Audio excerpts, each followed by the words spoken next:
Okay, the next area is accommodations. So accommodations have been added. I think these were added back in July, June or July, but it may be new to a large portion of you. But accommodations can now be input for students via the class list on Brightspace. So, for example, students on IEPs or Policy 208s who receive extra time on assessments, you can input these accommodations to allow them either a set amount of extra time or a multiplier of extra time. And this works for assessments done using the quizzes feature. It's also nice when you input them on the class list. It shows a nice visual cue and it reminds you of your students who have accommodations. So to do this from your class, you navigate to the class list and then your class list is shown here. So let's go to DES and you click the down arrow beside the student's name and you go to edit accommodations, which is the last option here. And once you do that, the student, so actually the profile picture comes up here, but the information that you can edit is available. And so you can see it applies to quizzes. And so you can edit and modify the time limit on the quiz. So you can use a multiplier if the student gets 1.5 times or 2 times or 2.5 times, et cetera, et cetera.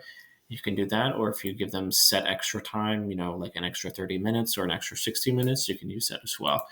So for this example, I'll just do, let's say the student gets 1.5 times the rest of the class, or 1.5 times, or let's do actually 2 times what the rest of the class gets.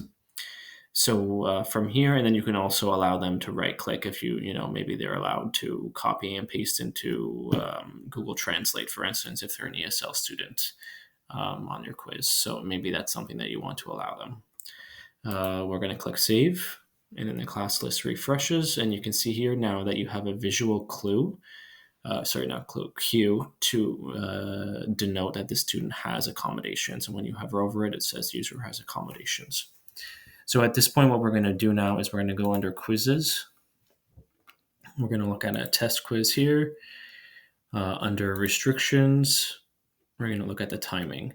So we're looking at timing. Right now it's set as a recommended time limit, but we're going to change that to enforced. And we're going to change this to 30 minutes. So this is a 30-minute quiz. And then you can set the different settings, et cetera, et cetera. But for this example, I'm just going to click save and close. And now as a student, so we're going to grab Frank. And Frank is going to go into the quiz area and pretend to take the quiz. And he's going to click the quiz, and it says here he has 30 minutes to take the quiz. Okay. And we're just going to grab now Des, and we'll see the difference between the two students. So now when Des goes to take the quiz, she'll click on the quiz, and you can see here she actually has a full hour because she has double time here. And you can see the little indicator here. And when you hover over it, it says your time limit accommodation is applied. So that's how accommodations works. It gives you a nice visual cue on the class list and then allows you to have the students have their time limits applied and whatnot automatically, so you don't have to do it manually every time.